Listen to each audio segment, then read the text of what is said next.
So, hello and welcome to Unit 4 of Games as Art. This is all about the lexicon of the video game. So, there's been a couple different things people have done with video games in the world of art. And one is technology as disruption, and the other is disrupting technology. So, what I'd like you to explore this time is Julian Oliver, who made the Quilted Thought organ. Jody, which is a collective of people that created new media works, and Cory Archangel. And he worked individually. So each one of these videos helps you to familiarize yourself with what they were doing and kind of get a handle on their different approaches and what they thought they were doing. And then, of course, then you go take the quiz, which helps solidify that information in your head. Okay? So, you can see that people have been using video games at least since the 90s. Well, actually, we can go back further than that, probably into the 80s. But I just chose samples that were in the late 90s, early 2000s. But there was work that artists were doing as soon as Web 1.0 came out, like back in the 80s. So this is it's got a history to it that it's several decades old now.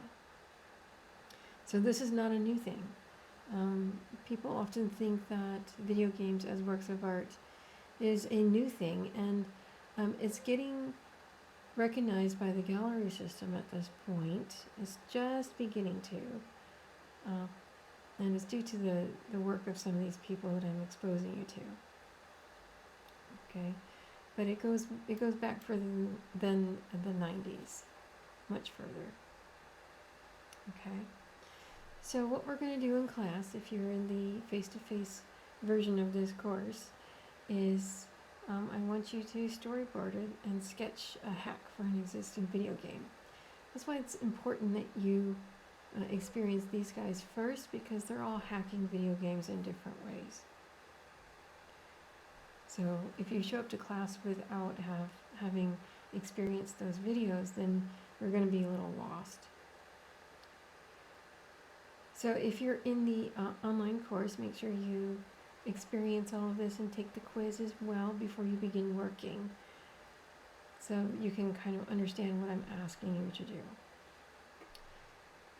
So think of an existing video game, maybe one that you play, and you can draw it out with traditional drawings tools, or you can take screenshots and print them out and draw on that, or you can take those screenshots into Photoshop and then draw in Photoshop on top of the screenshots that you've taken. Any way you want to do it is fine. This is just a storyboard for an idea, for a possible piece that you might want to do. Okay. So then the homework, or the second project if you're online, is using an existing video game template from Unity. So Unity ships with a set of video game templates, and it kind of has the rudimentary parts of a video game already in there. And so what I'd like you to do is delete everything out of that template, except for like one or two elements that still communicate the essence of the game in some way. This is what Cory Archangel did with Super Mario Brothers. I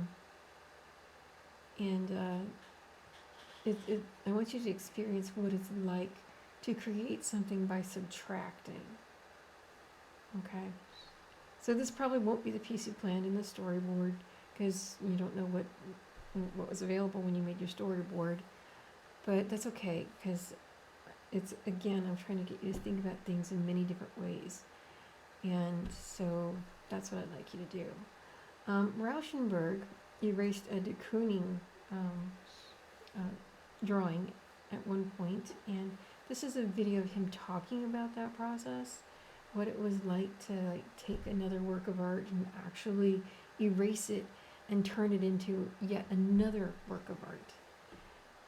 And so when Cory Archangel made his piece that you'll experience up here, Super Mario Clouds. He was using the same methodology as Rauschenberg did when he erased the drawing of de Kooning, created by de Kooning. And so I want you to see that the similarity and how this earlier approach to making art that Rauschenberg used, he didn't create it, he used it,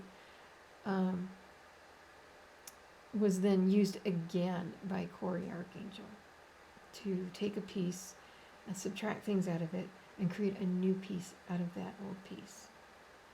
And so that's what this is all about this week. Okay? It's about learning how to think about hacking video games. So that's one approach.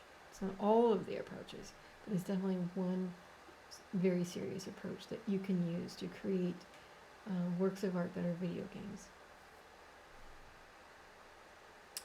So, okay, that's it for this unit, and I'm looking forward to seeing what you create.